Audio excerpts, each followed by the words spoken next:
नमस्कार दोस्तों, स्वागत करता हूं मैं रोहित वर्मा। मैं आप सभी का मेरे चैनल लैपटॉप की दुनिया में, जहां पे आज हम मदरबोर्ड के बारे में कुछ जानकारी प्राप्त करेंगे। जिसमें मदरबोर्ड जो अभी न्यू आ रहे हैं मदरबोर्ड, वो कितने पतले आ रहे हैं पहले की अपेक्षा, और क्या क्या पोर्ट उनके अंदर आ रहे हैं, कौन कौन से एडिशनल पोर्ट ऐड हो चुके हैं उनमें, ये सारी जानकारी आपको आज में इस वीडियो में मिलेगी। देखिए दोस्तों, ये HP एलाइटबुक 840 G8 मॉडल का मदरबोर्ड है। हर एक मदरबोर्ड अलग अलग तरीके का होता है। देखिए, मदरबोर्ड को हमेशा आपको पकड़ना किस तरीके से, इस तरीके से पकड़ना है जिस तरीके से मैं आपको बता रहा हूँ। इस तरीके से पकड़ने से मदरबोर्ड आपका कभी भी डेड नहीं होगा। इस तरीके से अगर आप मदरबोर्ड को पकड़ते हैं तो डेड होने के चांस ज़्यादा रहते हैं। ठीक है, अगर कोई कंपोनेंट सड़ गया है या कोई हल्का सा पेस्टिंग उसकी सही से नहीं है, तो कुछ छोटे कैपेसिटर वगैरह, रजिस्टर वगैरह उखड़ जाते हैं कोई भी कारण की वजह से।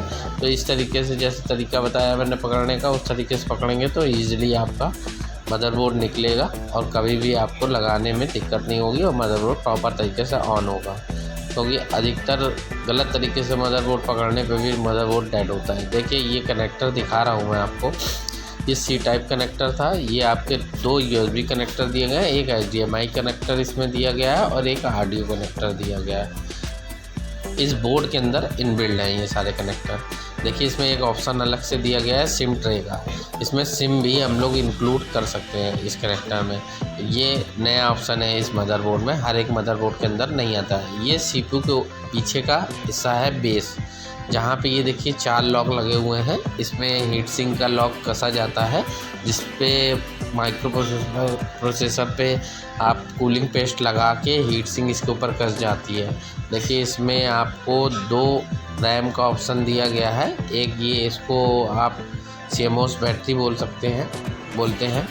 ये आपका कीबोर्ड का केबल है, केबल लगेगा यहाँ पे। ये आपका बैटरी का केबल इसमें लगेगा इस कनेक्टर में। ठीक है सर। और ये देखिए, इसके ठीक बगल में आपका टच पैड का केबल है, बट वो अभी बताएंगे कौन सा है। ये जो केबल पे उंगली मैं रख रहा हूँ, ये आपकी जो पोर्ट आ रहा है, कनेक्टर आ रहा है, ये आपका फिंगरप्रिंट रीडर का कनेक्टर है। और ये आपका जो आ रहा है, ये बैकलाइट कीबोर्ड का है। और ये आपका जो कनेक्टर है सेकंड वाला, ये टच पैड का आपका कनेक्टर है। एक ये आपको SSD का पोर्ट दिया गया है। यहाँ पे आपका SSD का स्लॉट है। ये यहाँ पे SSD आपकी लगेगी। और SSD का स्लॉट का जो कट होता है वो थोड़ा सा छोटा होता है, इस चीज़ का ध्यान दीजिएगा। SSD का और वाईफाई डोंगल का, दोनों का। ये आपका जो इस पर मैं दिखा रहा हूँ अभी इस समय, ये आपका डिस्प्ले कनेक्टर का पोर्ट है, कनेक्टर है। यहाँ पे डिस्प्ले कनेक्टर लगेगा। ये आपका फ़ैन का हो गया, आपका यहाँ पे फ़ैन का कनेक्टर हो गया। ये आपका DC का मिलेगा, DC केबल का। और ये आपका स्पीकर का हो गया। देखिए, इतने सारे कनेक्टर आपके इसमें दिए गए हैं। और एक ये कनेक्टर आपका वाईफाई डोंगल का हो गया। इस तरीके से मोस्टली सारे कनेक्टर हो गए हैं। और ये जो कट मैं दिखा रहा हूँ आपको, और ये जो होल दिख रहे हैं, ये सारे होल और कट प्रॉपर तरीके से नीचे पेच कसने के लिए होते हैं। तो मदरबोर्ड को आपको जब भी बैठालना है, जब भी रखना है सिस्टम पे, तो बहुत ही ध्यान से रखना है। जिसमें आप ये चेक करेंगे कि ये होल के नीचे वो पेच कसने चाहिए प्रॉपर तरीके से, सही तरीके से, आगे पीछे नहीं होने चाहिए। अगर ये आगे पीछे होंगे तो आपके बोर्ड सही तरीके से पैक नहीं होगा, बोर्ड ऑन भी नहीं होगा, हो सकता है बोर्ड डेड भी हो जाए। तो इस तरीके से आपको मदरबोर्ड को हमेशा आपके लैपटॉप में पैक करना है। जिस तरीके से मैंने पकड़ा है उसी तरीके से आपको लगाइए। देखिए, ये लाइट का है इंडिकेटर। जब भी बोर्ड ऑन होता है तो ये लाइट का इंडिकेटर जलता है।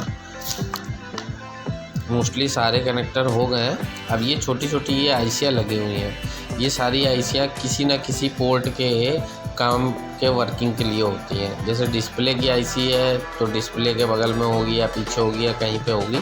जैसे कीबोर्ड की है तो कीबोर्ड के पास में लगी होंगी मोस्टली।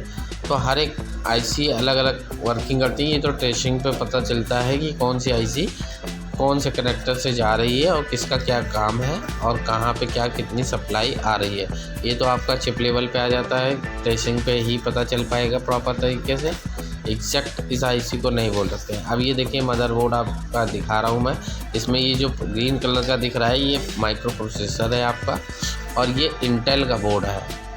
और इंटेल और राइजन का बोर्ड में आपको फ़र्क, राइजन के बोर्ड में कभी कदार आपको AMD भी लिखा दिख जाएगा, वो AMD वालों का ही राइजन का बोर्ड है, तो आप लोग उस तरीके से पहचान सकते हैं, वो CPU के ऊपर लिखा होता है अधिकतर बार।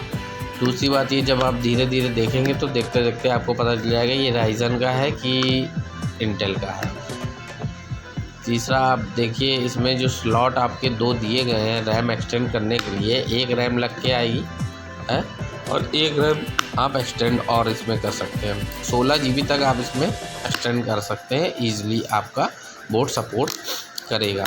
और एक चीज़ आप लोग ये ध्यान लीजिए, इस बोर्ड पे आपका DDR4 रैम लगेगी, और जिसमें आप ना ही DDR5 रैम लगा सकते हैं, जो कि अभी लेटेस्ट में आ गई है DDR5 रैम, और ना ही आप क्या कहते हैं DDR3 रैम लगा सकते हैं। तो इसलिए आप लोगों को जब भी बोर्ड कोई भी रिप्लेस करे तो इस चीज़ का सुनिश्चित कर लेना है कि उस बोर्ड पे कौन सी रैम लगी है। अगर आपको अपग्रेड भी करना है तो बिना देखे, तो ये कंफर्मेशन आपको कंफर्म होना चाहिए कि उस बोर्ड पे कौन सी रैम लगी है।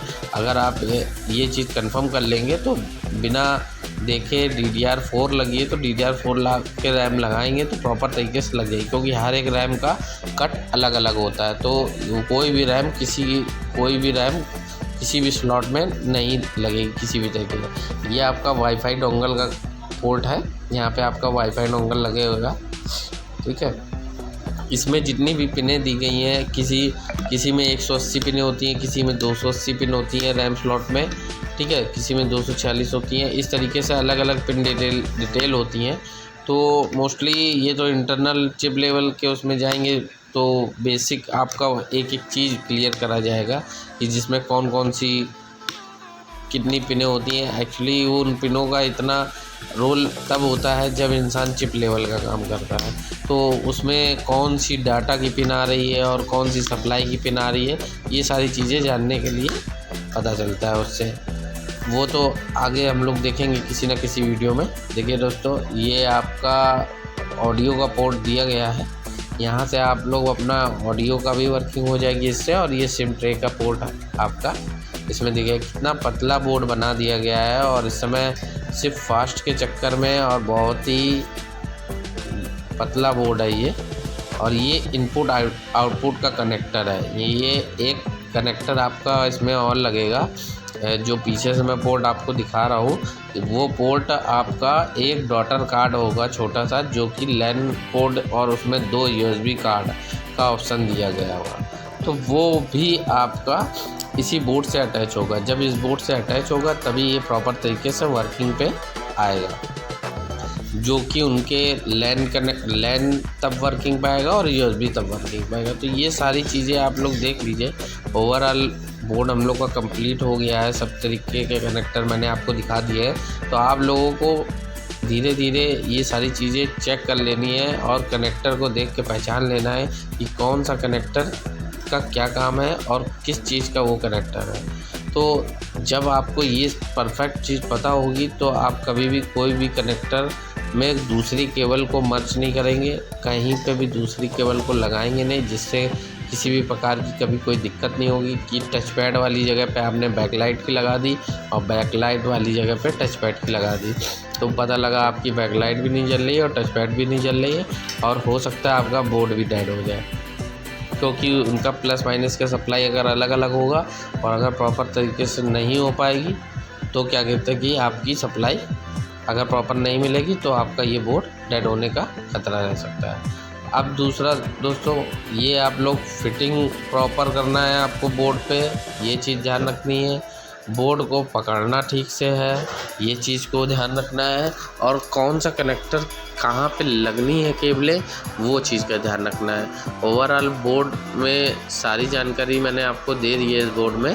बाकी और भी कोई नया बोर्ड आएगा उसके बारे में भी मैं आपको बताऊंगा। हर एक बोर्ड का मॉडल नंबर अलग होता है और हर एक बोर्ड का डिज़ाइन भी अलग होता है। तो ऐसे हर एक किसी बोर्ड में अलग डिवाइस आती है या कुछ नया आता है तो मैं आपको ज़रूर कनेक्टर के बारे में बताऊंगा, उस चीज़ के बारे में। बाकी दोस्तों, आपको वीडियो अगर अच्छा लगा हो तो लाइक करिए, शेयर करिए। अभी तक आप मेरे चैनल में नए हों तो सब्सक्राइब करिए हमारे चैनल को, ताकि आपको इस तरीके के वीडियो हमेशा मिलते रहें और टेक्निकल चीज़ों से आप जुड़े रहें। और बाकी दोस्तों, आगे मिलते हैं एक अच्छे वीडियो के साथ, जहां पे आपको नई जानकारी मिलेगी। जय हिंद।